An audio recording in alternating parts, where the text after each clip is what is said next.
Part 7 of Who the Did I Marry? I should have been in recovery at Northside Hospital for about an hour and a half. Subsequently, I ended up being in recovery between 3 to 3.5 hours. The nurses kept calling my ex, asking for the status, because they were getting ready to do a shift change, so they kept calling, asking what's the status, where are you? I believe they called a total of 3 times, and they spoke to him twice.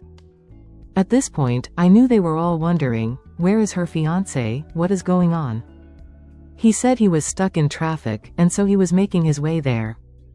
He eventually arrived at Northside Hospital, and they wheeled me down, because he couldn't come in, due to the protocols. When I got in the car, I was in pain, yet drugged up, couldn't keep my eyes open, I was just out of it. I remember him calling my aunt and my mother, letting them know, I picked her up, we're on the way home, let me get her settled, and then I'll give you an update. What I did not know was that he had texted my aunt and my mom, asking them not to bother me for a week, to let her rest.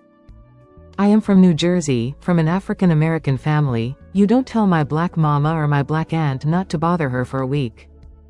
I didn't know this at the time, but I'm interjecting that part to stay in the timeline. He apparently did that, and my aunt was like, why, I'll fuck you up, anyway, so go home.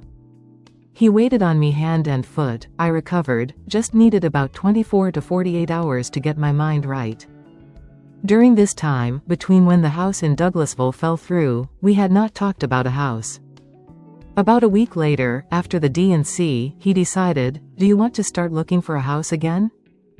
Because of what happened with the house in Douglasville, I felt smarter this time, to say, I want to be involved in every aspect. I don't know what happened with that house in Douglasville, but what I do know is that he lied to me. I didn't know then what I know now, I just knew he lied about being under contract. I told him, I don't want to work with your friend, who I've never met, never talked to. I know that he has talked to him, because he's talked to him in front of me, and I'll demonstrate in one of the videos how he used to do his phone calls. We found a new real estate agent, a really nice guy, his name was Scott, I'm using his real name, a really nice guy. We told him what the budget was, and Scott said, when you guys are ready, we can start looking at houses, try to look for houses that are empty, because you can actually tour those. If it's a house where someone is already living, chances are it's going to have to be a virtual tour because of COVID. I found a house in Smyrna that I absolutely loved. In total, we must have looked at about 15 houses. The house was listed for $699,000, it was a brand new construction build, the only issue was that the basement was not finished. He wanted the basement to be his man cave. I went with him to tour this house, so this was already feeling very different than the situation in Douglasville. We did not actually tour the Douglasville house, we only did a FaceTime virtual tour. This house in Smyrna, we toured more than once, and it was gorgeous, absolutely gorgeous. We talked about it, he said he had the money, the price was $699,000, he said he felt comfortable putting in an all-cash offer. He had previously told me he had money in savings from when he played football, so when he said an all-cash offer, I asked, you have that kind of money, where you can cut a cashier's check for $699,000? He told me he did, he had money in savings from when he played football, and he was very comfortable paying all cash for this home. The real estate agent, Scott, sent over the paperwork. The paperwork was sent in both of our names, it was sent to my email. That was another thing I changed after Douglasville, everything gets sent to me, and then I will ensure that he signs it. I looked over the offer, we were going to put in an all-cash, full-price offer, with a request to have the basement finished. We were also requesting the seller to give us an answer within 24 hours. We were requesting a quick closing. These are some of the things I remember. I recall 24 hours, let us know if you're accepting the offer or not, and a quick closing, because it was a new construction. We didn't have to wait for the current tenant to move out, we didn't have to do that. I watched in our bedroom as he pulled up the electronic document, he signed his name to the offer for $699,000 cash. He requested again that the seller let us know in 24 hours if they were accepting the offer. We submitted the offer at around 6 p.m. We were requesting that by 6 p.m. the next day, they let us know if the offer was accepted or not. I watched him sign the offer. I sent the offer back to Scott from my email. All parties had signed. Scott texted us and said, "I got it, I'm submitting it, I will let you know what they say." To clarify some things that are creating confusion, allow this section to serve as a stop sign. Let's clarify the story background. He was born in Philly, raised in Philly, and moved to Augusta for high school. After high school, he went to college at San Diego State, enjoyed San Diego State, stayed in San Diego for quite a while. He got married in California, had a house in California, played arena football in California, but his family was back in Augusta, Georgia. He still had a lot of family in Philly, but for the most part, he had a sister in Augusta, a sister in Douglasville, a brother in Baltimore, another brother in Philly, and a brother in Nashville. To clarify the geography, he was born in Philly, came to Augusta for high school, went to San Diego State for college, played football, stayed in San Diego, got married out there, but still had quite a bit of family in Georgia.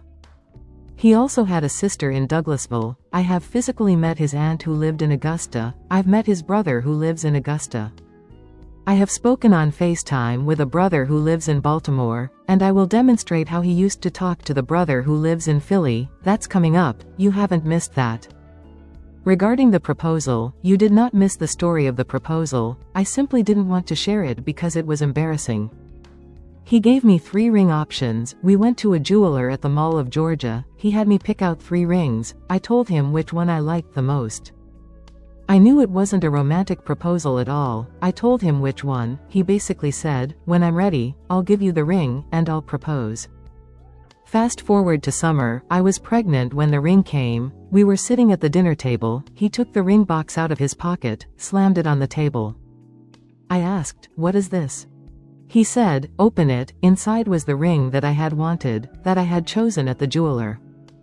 He said, "All right, so this means that you're going to be my wife." I was pregnant, so when I ask you to give me grace, it's because there are certain things where I think, "Girl, what were you thinking?" There's no excuse. There was never a "will you marry me," it was more of, "We're living together, we're having a baby together, we need to get married." The backstory was that his dad was a retired police officer, but at one point, his father was a pastor, so he could quote the Bible like nobody's business. As we all know, so can Lucifer, but he could quote the Bible like no one's business.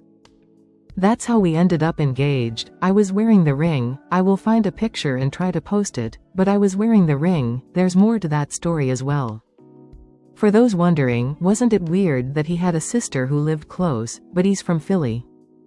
I wanted to bring clarity to what he told me was the backstory. He was born in Philly, came to Augusta for high school, went to California for college, played football at San Diego State, played arena football, worked at Apple, then joined the condiment company in California, who transferred him back to Georgia. He was married in California, and he told me he got divorced in California. That is important, that will come up again later. At this point in part 7, the ex-wife lived in California with her 2 kids, his 2 step-kids, who were 17 and 20 or 21, in that age group. He said he was very close with them, so he wanted to keep a tight relationship with them. He talked to them, if not every day, every other day. When I say he talked to someone, it means he was on the phone in front of me, talking to the person. I hope that clarifies, because I will touch back on this. He talked to his siblings every day, he talked to his aunt almost every day, he talked to his family the way I talk to my family, almost every day. I will demonstrate how he used to do the phone calls. I will also demonstrate how he used to do the work phone calls, because he called me every single day from work. He would talk to people while he was on the phone with me, and I could hear people in the background, but that's a whole other part. Buckle your seats, I'm reading your comments, I'm reading your questions, but I wanted to bring this section to clarify some stuff. Hopefully this helps. More than anything, I hope there's a woman watching this, saying to herself, "Okay, it's time for me to ask some questions." That's my hope. Part 8 of Who the Did I Marry? We submitted an offer on the house in Smyrna. I sent it over to Scott, our realtor. The next day, Scott asked if we could take a phone call. He called us and told us that the offer was not accepted, and the builder did not make a counteroffer. We don't exactly know why he didn't accept it. but we figured out later that he didn't want to finish the basement, so the offer was not accepted, the house fell through. I was okay with that, because I knew he had put in an offer, so we continued looking at other houses. We found another house in Smyrna that he really liked. I thought it was way too big for just the two of us. The price of this home was much higher than the $750,000 that Chase had approved for the mortgage.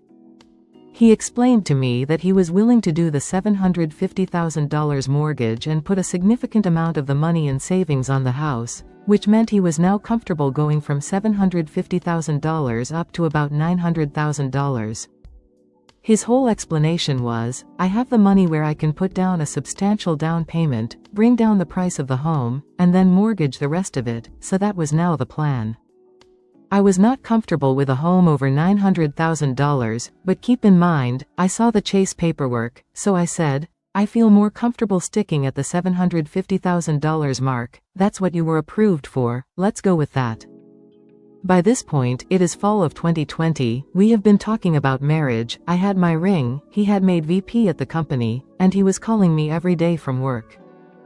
To explain how the company was run, when you think VP, you would think he would be in an office. It was a condiment company, so they were producing the condiments in this particular plant location. He would tell me that he walked the floor, checking in with his subordinates. For the most part, he left before I woke up. He wore dress pants, like a dark navy blue cargo pant, and a polo shirt with a company logo on it. A lot of times, he would not wear the polo shirt to work, he would wear a company t-shirt, rubber sole shoes, and the navy blue cargo pants. I didn't think it was a uniform, but it reminded me of what someone would wear when I worked at Amazon, if you're doing manual labor. He didn't go to work sloppy looking at all, but it was not suit and tie, nowhere near suit and tie. Outside of work, he loved to dress, he loved to wear the latest Jordans, he loved to collect watches, he collected a lot of Invicta watches, he loved to collect hats, wore baseball caps everywhere, because he didn't like the shape of his head. In terms of how he dressed casually, he could dress. In terms of how he dressed for work, he didn't dress like a VP, but his excuse was, I'm constantly walking the production floor, I can't be in a suit and tie walking the production floor where they're creating the condiments that we're selling. By this point, in fall, we're still looking at houses, touring houses as much as we can, because it is COVID. We found another house that we really liked, and a house that I truly wanted to put an offer on. This was now going to be the second house that we put an offer on. The asking price was about $700,000, he put in an offer for about $650,000, I'm guessing, but I'll try to find the house and include it in the story.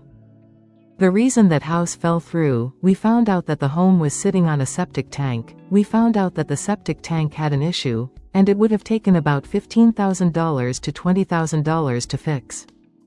The sellers were not willing to fix the septic tank. Personally, I didn't care for the house that much, I was the one who said, I don't really want it. Even though we put an offer in, we had 24 hours where we could pull our offer back, and so we did, once we found out in the disclosure that the septic tank needed to be replaced. I said, no, I don't want that house, so we pulled out, the house fell through. I was fine with it, because I was heavily involved. I saw him sign the offer, I knew every step of what was going on. Our real estate agent, Scott, was amazing. You will see later where he made a mistake as a real estate agent, so house number 2 fell through. We then moved on, saw a few more houses, and then we get to house number 3. I'll pause talking about the houses, because now I need to introduce what happened with the cars. Stay tuned.